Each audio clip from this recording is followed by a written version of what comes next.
Oke. Segala kemuliaan hanya nama-Mu yang layak ditinggikan Tuhan. Dan kami percaya pada malam hari ini Kau selalu hadir di setiap musim hidup kami. Berkati urapi kami dalam nama Yesus. Mari yang percaya bersama-sama dengan kami menyembah Tuhan. Terima kasih Tuhan. Oh Yesus. Haleluya.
Kami sembah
tak pernah lalai menepati janji-janjimu.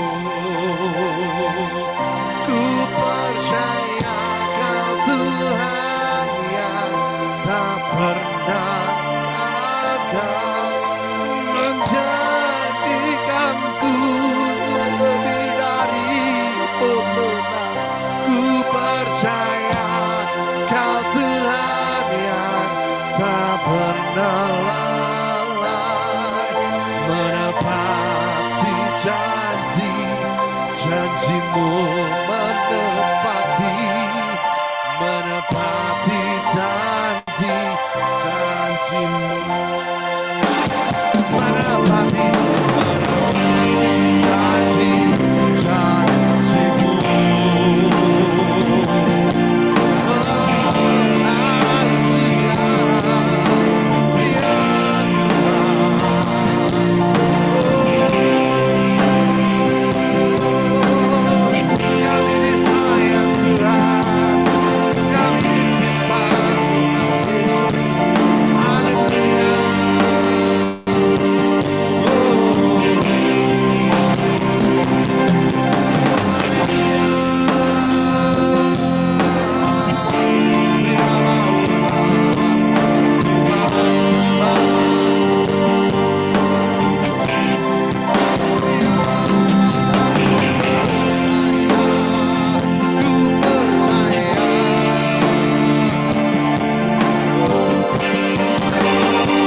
ku tetap setia menanti janjimu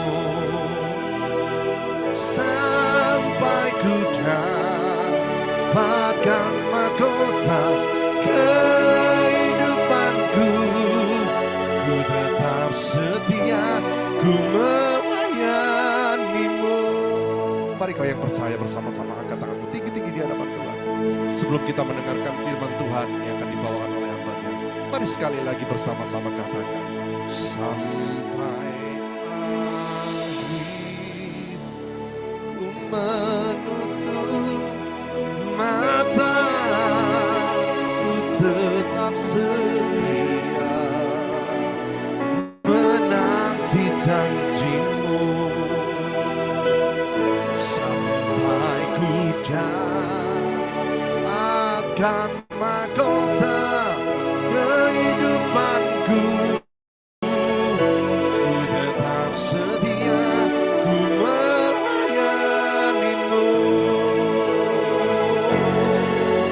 Ku tetap setia, ku melayanimu.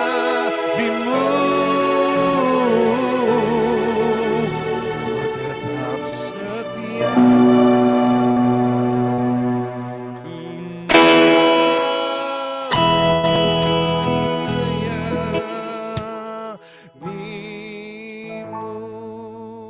Kami bersyukur, terima kasih Tuhan, segala hormat pujian kami hanya di dalam nama Yesus. Mari yang percaya bersama-sama dengan kami katakan amin. Kami serahkan kepada hamba David. Tuhan Yesus Ya, memberkati. shalom Bapak Ibu. Puji Tuhan bisa berkumpul kembali meskipun lewat ibadah Zoom pada malam hari ini. Biarlah tetap kasih karunia dan berkat dan pemeliharaan Tuhan senantiasa menyertai kita semua. Tidak terasa kita sudah masuk di bulan terakhir di tahun 2024 ini, di tanggal 2 Desember ini. Biarlah penyertaan Tuhan tetap menyertai dan membuat kita senantiasa ada dalam perlindungan dan kasih-Nya yang luar biasa. Bapak Ibu, malam hari ini saya akan menyampaikan sebuah renungan firman Tuhan tentang satu tema yang perlu kita renungkan, yaitu kata-kata yang sering kita dengar, what you get, what you pay for. Artinya, kamu mendapat apa yang kamu bayar. Mungkin Anda pikir, kok aneh Pak ya, kata-kata ini. Nanti kita akan lihat firman-Nya Bapak Ibu. Kenapa? Karena ketika kita ini bayar murah, kita ini dapatnya murahan. Tapi kalau kita bayar mahal, kita ini dapatnya kualitas yang baik. Ketika salah satu teman saya bersama dengan rombongan itu berangkat ke luar negeri, beliau berkata dengan bangganya bahwa di Surabaya ada promo beli koper satu dapatnya dua. Saya langsung tersenyum. Dalam arti saya cuma berpikir itu koper kuat atau enggak. Dia bilang pasti kuat karena mereknya terkenal, bukan barang palsu. Dan ketika dibawa ke luar negeri, ketika dia isi barang-barang untuk bawa oleh-oleh dan lain sebagainya, dan ketika ada di pesawat ternyata rodanya lepas dua, ya. Dan ketika dia turun dari bandara, ternyata itu resletingnya tidak bisa ditutup, saudara ya. Akhirnya dia marah-marah, tapi tidak ada yang bisa diajak marah. Jadi ya dia luapkan dengan kemarahan, karena sekali lagi beli murah dapatnya murahan. Tetapi ketika kita beli mahal, kita dapatkan hal yang bermutu. Sama sekali lagi dengan hidup kita. Berapa banyak kita ini ingin berhasil, ingin diberkati, ingin berkualitas, tapi kita tidak bayar harganya.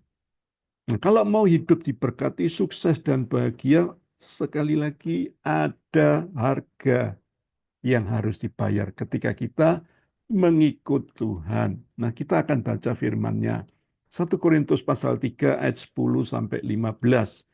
sesuai dengan kasih karunia Allah yang dianugerahkan kepadaku, aku sebagai seorang ahli bangunan yang cakap telah meletakkan dasar dan orang lain membangun terus di atasnya, tetapi tiap-tiap orang harus memperhatikan bagaimana ia harus membangun di atasnya. Karena tidak ada seorang pun yang dapat meletakkan dasar lain daripada dasar yang telah diletakkan, yaitu Yesus Kristus. Ayat 12, entahlah orang membangun di atas dasar itu dengan emas, perak, batu permata, kayu, rumput kering, atau jerami.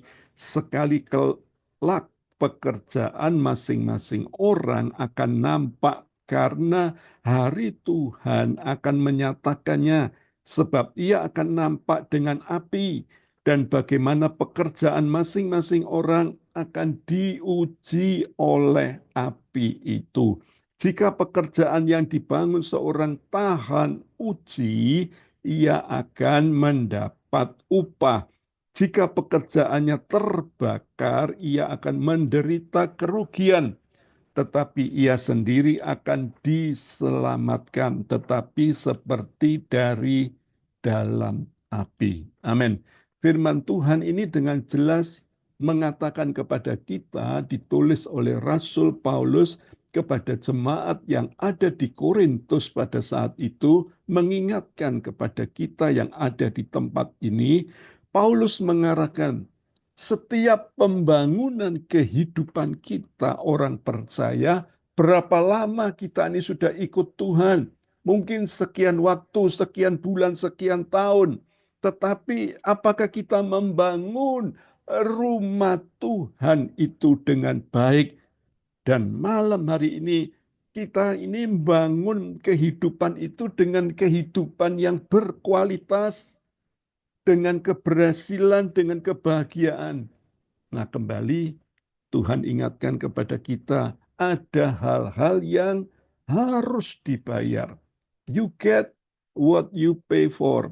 Kamu mendapat apa yang kamu bayar. Perlu kita renungkan supaya malam hari ini kita jangan sekedar beribadah, tapi kita benar-benar konsisten mengikut Tuhan. Berarti kita ini harus berani bayar harga. Nah, malam hari ini kita pelajari, kita bedah sebentar ayat daripada Rasul Paulus ini. Saya tidak bedah semuanya. Saya akan bedah sedikit saja 3 hal. You get what you pay for.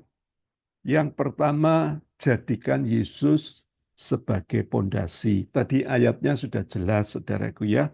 Karena tidak ada seorang pun yang dapat meletakkan dasar lain daripada dasar yang telah diletakkan, yaitu Yesus Kristus. Nah, Pak Ibu, selama ini kita ini meletakkan dasar di mana? Ataukah kita ini di luar Yesus? Kita nggak bisa bangun dasar yang lain. Apa dasar yang lain? Filsafat dunia, filsafat orang-orang yang berpengalaman, yang notabene mereka berkata, aku sudah makan asam dan garam. Pemikiran orang-orang pandai, saudaraku ya, diadopsi akhirnya menjadi sesuatu yang bernama pondasi. Prinsip-prinsip dunia beda sekali ketika kita ini bercermin dengan firman Tuhan.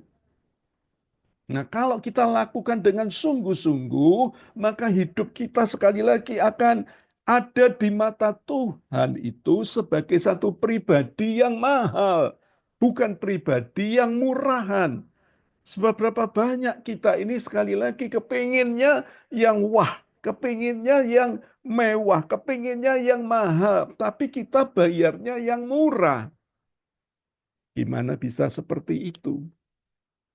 Ketika suatu saat saya ada di mall, saya lihat orang-orang sekarang muda-mudi itu kalau pacaran nekat sekali, saudaraku ya.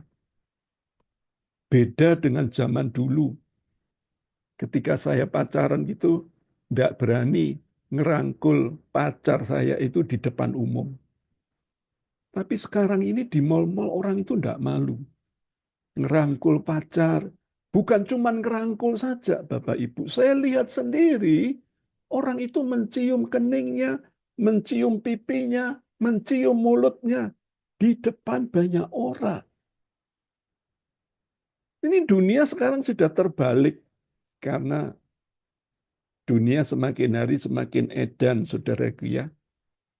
Berapa banyak diteliti bahwa orang-orang yang sekolah di sekolah menengah atas, SMU, itu banyak yang 50 sampai 70% itu sudah melakukan hubungan seks. Jadi sekali lagi inilah keadaan dunia yang semakin hari semakin murahan.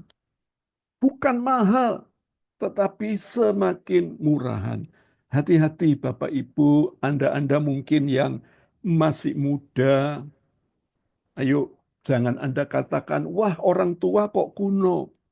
Kenapa? Kalau pondasi kita Yesus Kristus, berarti Anda itu harus menempatkan prinsip-prinsip firman Tuhan dalam kehidupan Anda. Jangan cuman asal Anda itu ngikut Tuhan sambil ngikut cara dunia, berarti Anda berdiri di atas dua kaki, yang satu dunia, yang satu Tuhan. Nah, ini tidak berkenan kepada Tuhan. Ada orang yang juga hidup berdagang, tapi cari uangnya cari uang yang haram. Kenapa? Dia berkata kepada saya, sekarang ini Pak, cari uang saja yang halal itu susah Pak. Makanya cari uang yang haram. Banyak yang punya jabatan tinggi, akhirnya apa? Hidupnya dengan korupsi. Terjadi OTT, tangkap tangan. Prinsip-prinsip dunia sekali lagi menghalalkan segala cara. Orang-orang mungkin tanya, bagaimana Pak kalau kita nggak nipu sekarang? Gimana bisa berhasil Pak? Nggak bisa. Saya lupa bawa slide videonya. Kalau Anda buka di Google, itu ada beberapa nama. Salah satu contohnya David Green. Itu adalah pendiri Hobby Lobby, satu jaringan. Dan dia adalah orang yang terkaya di Amerika dan dia membangun prinsip-prinsip Alkitab. Henry J. Hunt, siapakah itu? Sukses luar biasa dalam apa? Dalam pers, dalam surat kabar, saudaraku ya. Dia begitu diberkati Tuhan karena apa? Dia memprinsipkan setiap orang-orang yang ada di perusahaannya sebelum memulai bekerja harus berdoa terlebih dulu. Conrad Hilton, siapakah pendiri pembangun Hotel Hilton? Kalau Anda tahu di Indonesia ini juga sukses. Investasi yang terbesar dia adalah apa?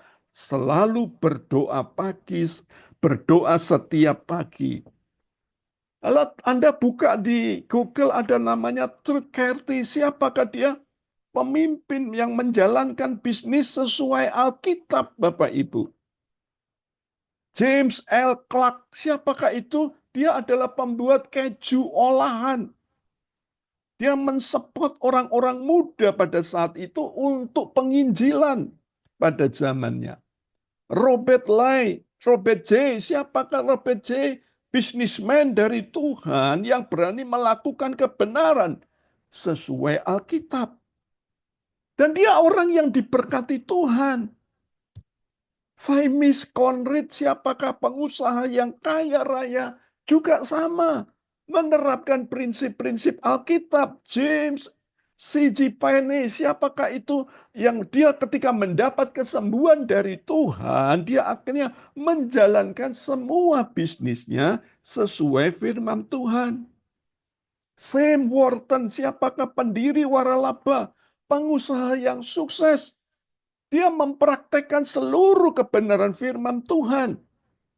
Anda buka yang namanya Siklas, pengusaha yang sukses, seorang leadership yang diberkati Tuhan. Karena apa? Setiap dia selalu presentasi, dia selalu mengutip-ngutip ayat yang ada di kitab Amsal.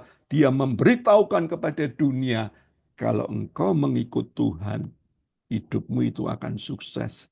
Jadi kembali saya mau katakan buat saudara, siapa yang bilang pondasinya Yesus Kristus, kita ini tidak diberkati Tuhan. Anda akan bisa diberkati Tuhan kalau pondasi kita sebagai Yesus yang utama dan yang pertama. Taruh di hidupmu, maka engkau akan mendapat bilangan yang mahal di mata Tuhan. Itu yang menjadi perenungan kita yang pertama. Tadi Rasul Paulus berkata seperti itu. Jadikan Yesus sebagai pondasi. Yang kedua, apa yang perlu kita bayar? Bangun kehidupan kita dengan cermat dan hati-hati. Tadi ayatnya sudah dibaca. Bangun di atas pondasi yang tidak sembarangan. Bangun di atas, sekali lagi, bangunan yang tahan uji. Memperhatikan yang tahan uji, Bapak Ibu. Tadi di ayatnya yang ke-10, sorry saudara ya. Dikatakan bahwa sesuai dengan kasih karunia Allah, aku sebagai seorang ahli bangunan yang cakap telah meletakkan dasar dan orang lain membangun terus di atasnya.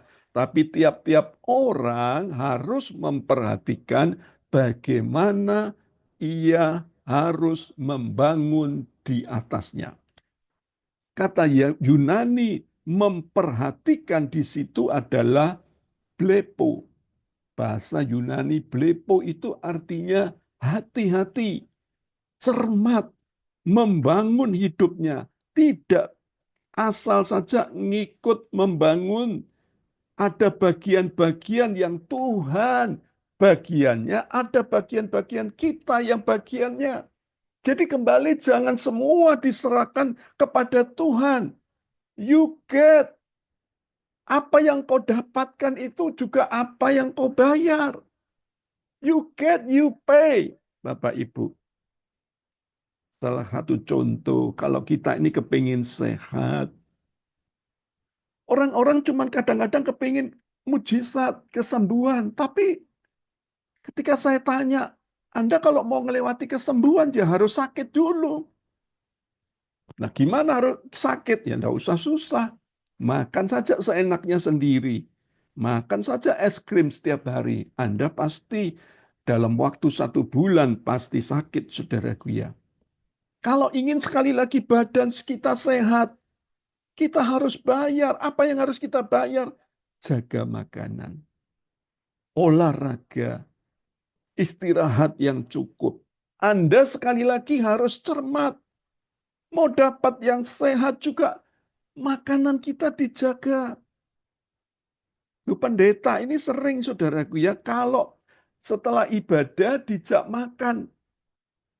Kalau dijak makan itu enggak pernah makan yang biasa-biasa di warteg gitu. Tapi selalu makannya yang enak-enak. Makannya cungkok jahe. Makannya ini jahe tapi yang high class saudaraku ya. Kadang-kadang disuruh milih menu. Saking bingungnya. Kita doa dulu. Kenapa? Karena kadang-kadang orang itu menunya, makanannya sudah ada di depan meja, kemudian didoakan dalam nama Tuhan Yesus, segala kolesterol, segala penyakit tidak ada di makanan ini. Gimana bisa hilang saudaraku ya? Ya tetap tidak bisa hilang yang namanya kolesterol. Kolesterol ketemunya ya nanti di mana? Di laboratorium saudaraku ya. Kalau nggak bayar, kita ini kembali lagi akan jadi sakit. Sekali-kali ingatkan kita supaya kita harus hidup dengan benar. Kalau hidup kita benar, maka kita akan ada yang kita bayar. Gimana juga dalam keadaan ekonomi kita? Berapa banyak orang yang hancur dalam keadaan ekonomi, ngalamin blooding, ngalamin pendarahan. Kenapa? Karena besar pengeluaran daripada pemasukan.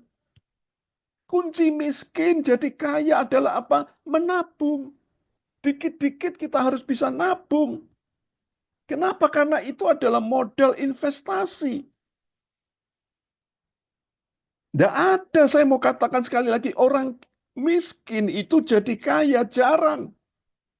Yang banyak itu orang miskin jadi tambah miskin. Orang kaya justru tambah kaya. Saya kasih contoh, di Surabaya ini ada tanah, ada perumahan yang dulu harganya semeter itu cuma 1 juta, 1,5 juta. Tapi sekarang terpaut 10 tahun, harganya itu sudah melonjak menjadi 20 sampai 25 juta per meter. Kalau sudah segitu, tinggi banget, siapa yang bisa beli? Ya pasti orang kaya. Nggak mungkin orang miskin bisa membeli. Makanya banyak orang yang sekali lagi takut untuk menikah. Karena apa? Beli rumah itu susah. Gajinya nggak cukup. Harga rumah naik terus, saudaraku ya. Makanya kita sekali lagi kalau tidak hidup, belajar, membayar harga dengan cara menabung, maka nanti kita pun kelak tidak mendapatkan apa-apa. Ibu-ibu, Anda yang diberikan bulanan oleh suami, jangan Anda boros-boroskan. Ayo bertobat ibu-ibu. Karir kita, saudaraku ya, kalau kita mau meningkat, bagaimana karir Anda? Kadang-kadang ada orang yang komplain kepada saya, orang kok saya enggak naik-naik jabatan, Pak. What you get, what you pay. Jangan komplain sama Tuhan. Kok saya jadi sales terus? Sudah jadi sales, benar apa enggak di hadapan pimpinan? Nyeles 2 jam keluar, tapi pulang ke rumah tidur. Nah, Bapak Ibu, sekarang siapa yang disalahkan? Kalau kita rajin, klaim sama Tuhan, percaya, pasti diberkati Tuhan. Keluarga Anda mau bahagia, you must pay. Number one, kita harus taruh Tuhan. Number two, kita harus family atau keluarga. Number three, kita harus ministry atau pelayanan. Kenapa nomor 2? Bukan pelayanan. Pelayanan yang utama itu harus keluarga. Keluarga lebih penting. Istri orang lain kita doain, tapi istri sendiri di rumah stres, nggak pernah kita doain. Suami sendiri stres di rumah, nggak pernah didoain. Suami orang didoain. Anak orang didoain, anak sendiri nggak didoain. Kenapa Bapak Ibu? Karena sekali lagi kita tidak mau bayar. Orang tanya, gimana untuk menghancurkan tanaman? Mudah sekali. Mungkin kita ngomong, oh sewa bulldozer. Tidak perlu. Gimana supaya tanaman itu hancur, supaya tanaman itu mati? Gampang sekali. Biarkan dia. Tidak usah dirawat. Maka otomatis akan tumbuh rumput-rumput, maka akan tumbuh ilalang, maka akan tumbuh semua semak belukar. Akhirnya semak belukar itu lebih tinggi menutupi tanaman dan tanaman itu akhirnya mati. Demikian juga dalam keluarga. Kalau Anda tidak berani bayar keluargamu, Anda tidak berani ngobrol sama istri, sama suami, keluargamu itu akan gampang hancur. Jangan Anda salahkan pihak ketiga. Keluarga saya, Pak, hancur karena ada pihak ketiga. Keluarga sehat, saya mau katakan sekali lagi, saya ulang, keluarga sehat, pihak ketiga tidak bisa masuk. Kalau keluarga Anda tidak sehat, maka jangan salahkan pihak ketiga. Maka yang rusak itu terlebih dulu adalah di dalam keluarga itu. Nomor 2 setelah itu Tuhan. Jangan karir anak nggak diperhatiin. Anak sudah umur 3 sampai 10 tahun sekali lagi itu lucu-lucunya. Cucu saya umur 7, 8 tahun. Lucu-lucunya masih suka, masih bisa dicium. Tapi kalau sudah umur 15, wah, sudah tidak bisa dicium lagi. Tiap umur memang ada lucunya, saudaraku ya. Sudah gede, sekali lagi tidak bisa dikecilkan. Dan saat anak itu kecil menginjak remaja, bayar harga. Orang tua, papa mama bayar harga. Kasih waktu untuk anak dan orang tua untuk ngobrol bersama. Jadi jangan sekali lagi nyalakan keadaan, nyalakan orang-orang luar. Koreksi dulu dalam hidupmu. Apakah kamu sudah membayar harga? Karena kalau kita bayar harga, hidupmu akan luar biasa. Berapa banyak orang Kristen itu yang masih hidup dengan mabuk-mabukan. Nggak usah dinubuatin dah. Maka orang itu 1-2 tahun, maka badannya akan rusak. Jadi bertindaklah hati-hati, bangun hidupmu, kembali saya ulang, dengan cermat dan hati-hati. Kalau hidupmu bangun dengan cermat dan hati-hati, maka kita semua yang ada di tempat ini akan jadi bilangan orang-orang yang mahal di mata Tuhan. Yang ketiga, yang terakhir. Apa kerinduan Rasul Paulus? You get what you pay for. Yang ketiga, yang terakhir, miliki motivasi yang benar.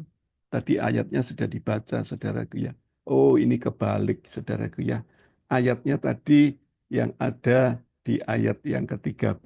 Sekali kelak pekerjaan, masing-masing orang akan nampak karena hari Tuhan akan menyatakannya.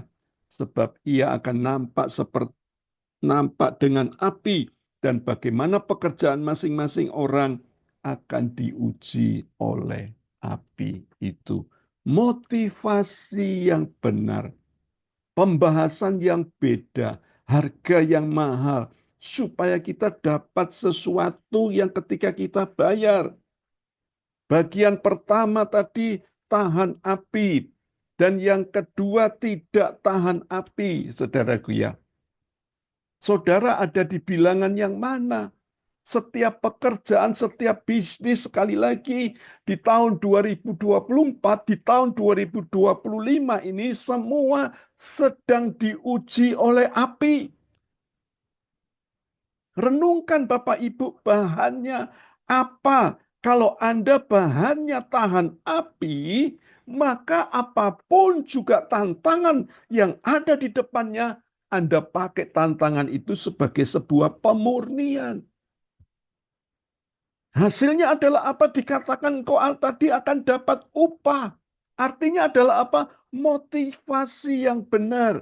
Semua pelayanan kita ini akan dapat upah. Dan dikatakan tadi kalau kita ini tidak masuk neraka, motivasi kita tidak murni. Kalaupun masuk surga, tapi dikatakan seperti dari dalam api. Artinya adalah apa? Kita nothing, tidak dapat apa-apa. Makanya motivasi hidup Anda harus benar. Hidup kita ini harus punya planning, tujuan ke depan.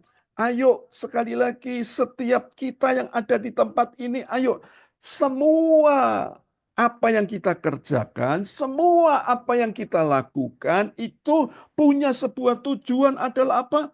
Untuk kemuliaan Tuhan. Dari Dia, oleh Dia, bagi Dia. Kalau Anda buka di Google William Colgate, siapakah William Colgate? Pencipta, penemu pasta gigi yang namanya Colgate. Bisnisnya bisa maju luar biasa.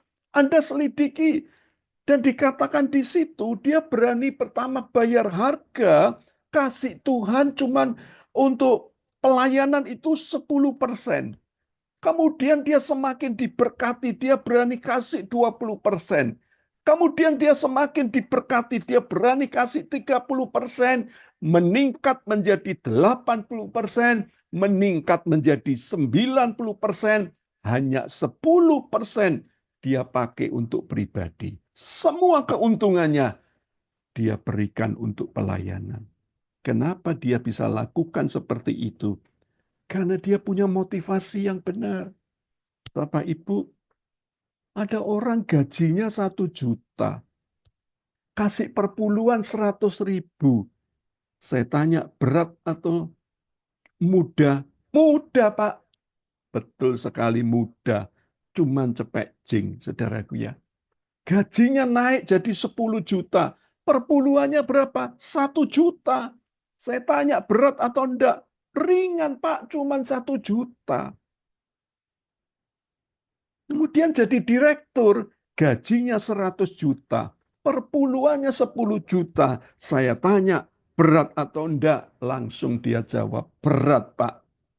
Dia lupa kalau dari 1 juta menjadi 100 juta itu semua karena Tuhan. Tapi banyak orang sekali lagi yang tidak sadar what you get, what you pay.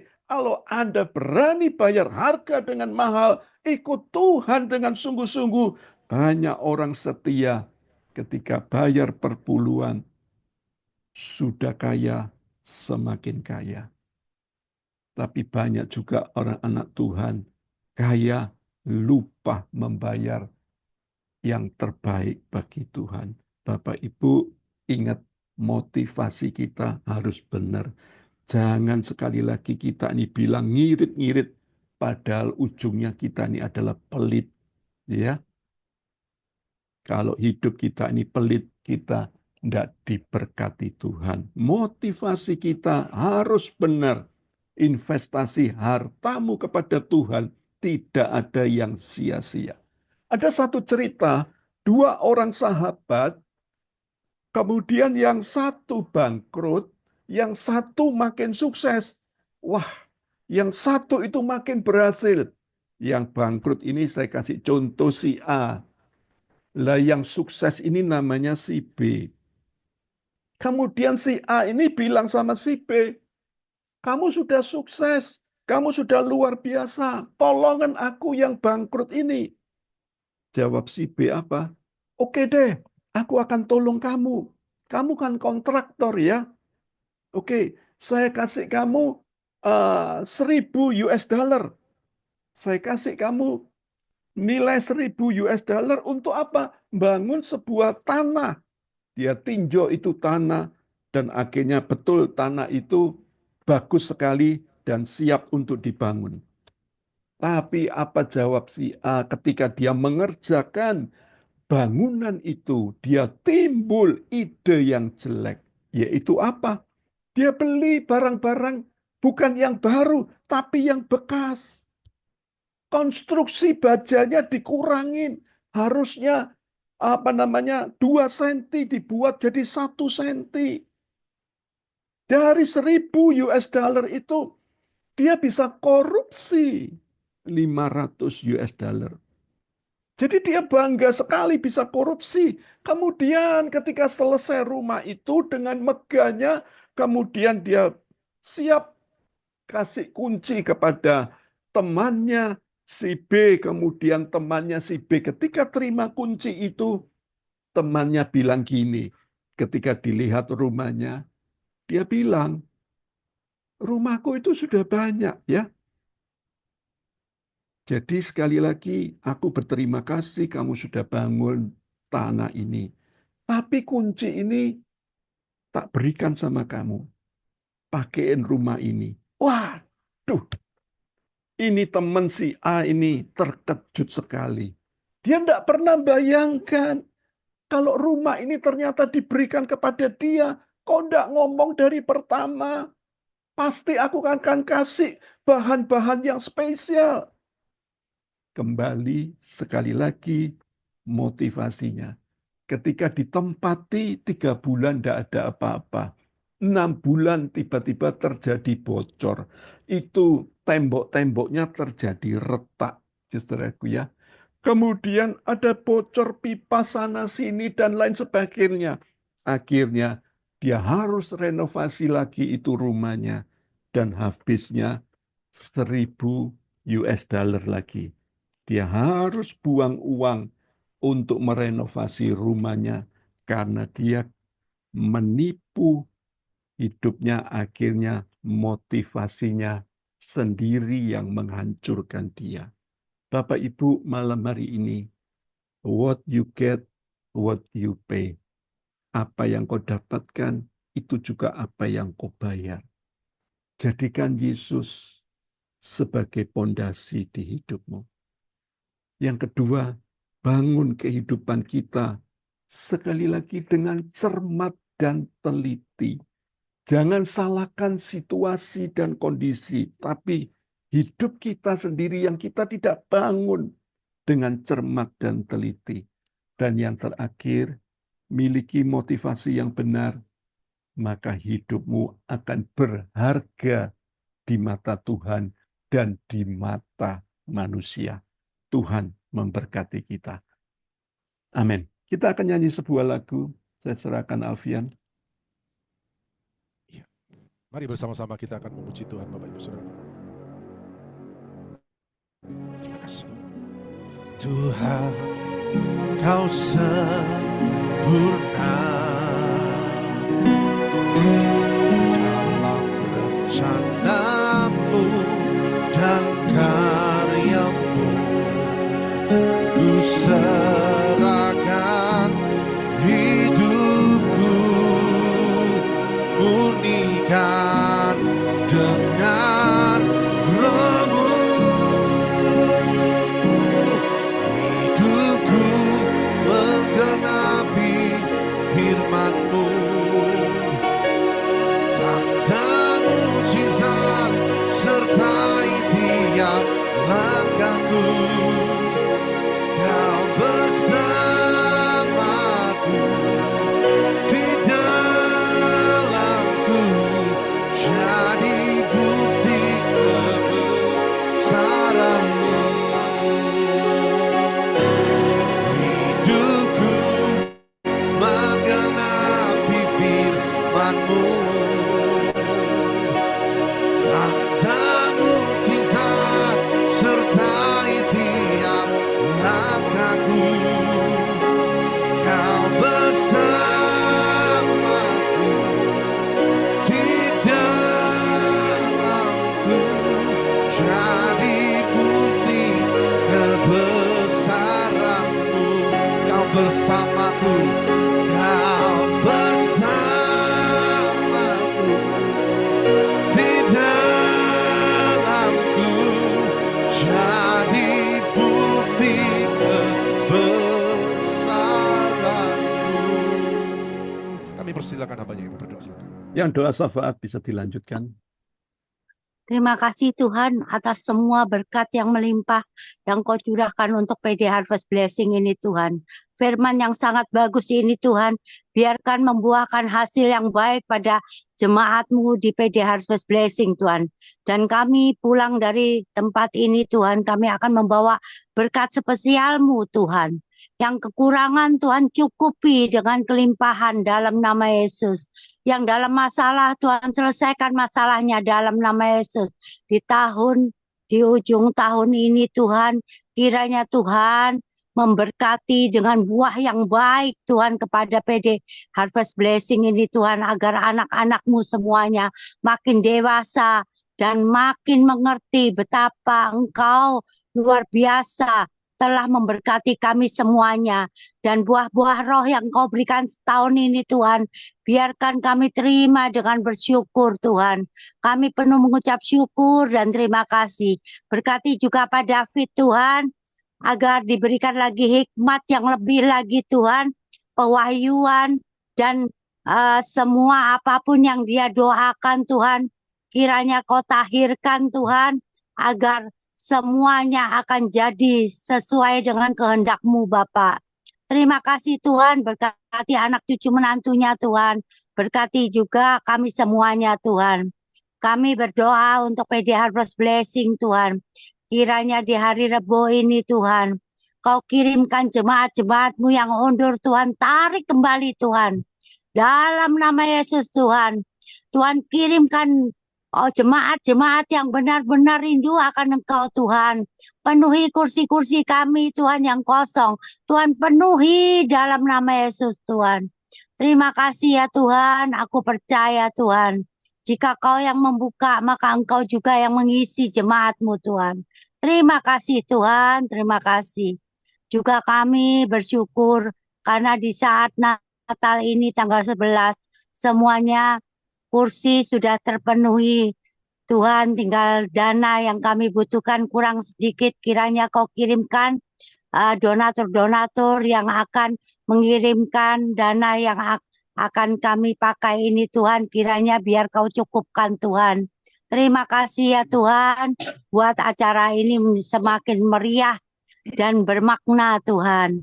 Terima kasih. Kami juga berdoa untuk negara Indonesia, kiranya pemilihan presiden sudah selesai, Tuhan. Kiranya Kau pimpin presiden yang baru ini, Tuhan, menjadi presiden yang takut akan Engkau, Tuhan.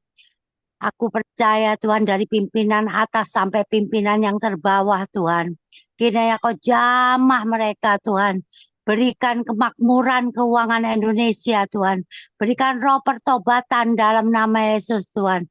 Berikan makin hari makin Indonesia bisa dilihat kemakmurannya. Terima kasih Tuhan, kami penuh ucap syukur dan terima kasih. Amin. Tolong Alfian. Ya, pengumuman Bapak Ibu Persekutuan Doa Harvest Blessing mengucapkan welcome. Selamat bergabung bersama kami, Tuhan besar terjadi di tahun 2024. Ibadah Raya Rabu besok tanggal 4 jam 7 malam bersama Evangelis Ying Chen. Mari datang bawa jiwa-jiwa baru untuk dimuridkan bersama kami. Doa malam online tetap seperti biasa, saudaraku. Senin tanggal 9 jam 7 malam bersama Pastor Ira Manangka. Mari alami zaman Tuhan lewat doa dan penyembahan. Christmas Celebration Rabu 11 Desember jam 6 malam di tempat di restoran Siang Belis Raya Lontar. Bagi yang sudah beli tiket harap datang tepat waktu Bapak Ibu. Persembahan bisa ditransfer ke BCA L David Limanto AC 1030 56 5807. Persembahan umum perpuluhan pengembangan PD Harvest Blessing dan pembina rohani seluruh pengurus mengucapkan God bless you all. Tuhan Yesus memberkati. Amin. Oke, Bapak Ibu, kita akan akhiri pada malam hari ini. Bagi Anda yang mau didoakan, Anda bisa stay di Zoom. Anda yang tidak mau didoakan, Anda bisa live. Terima kasih buat segala yang Tuhan sudah kerjakan malam hari ini. Tidak ada yang sia-sia. Setiap anak-anakmu boleh melihat bahwa apa yang kami bayar itu juga akan kami dapat. Kami bersyukur buat teguran-teguran firman-Mu. Biar mengingatkan kami, supaya hidup kami semakin berhati-hati. Biar di ujung tahun 2024 ini, kami boleh merefleksi diri kami. Selama tahun ini, selama bulan tiap bulan ini, sudahkah hidup kami ini berkenan kepada Tuhan? Karena apa yang kami tabur, itu juga yang kami tuai. Kami bersyukur buat waktu ini, buat kami untuk semakin mengenal, semakin mengerti rencana-Mu indah, dan tepat pada waktu semua akan Tuhan genapi. Setiap tangan yang terangkat, terimalah berkat yang datang daripada Allah Bapa, cinta kasih dari Tuhan Yesus Kristus, persekutuan yang indah dari Allah Roh Kudus, memberkati, memulihkan, dan membuat hidupmu berkemenangan hari ini sampai Yesus datang kedua kalinya. Dalam nama Tuhan Yesus, semua yang percaya sama-sama katakan amin. Tuhan memberkati.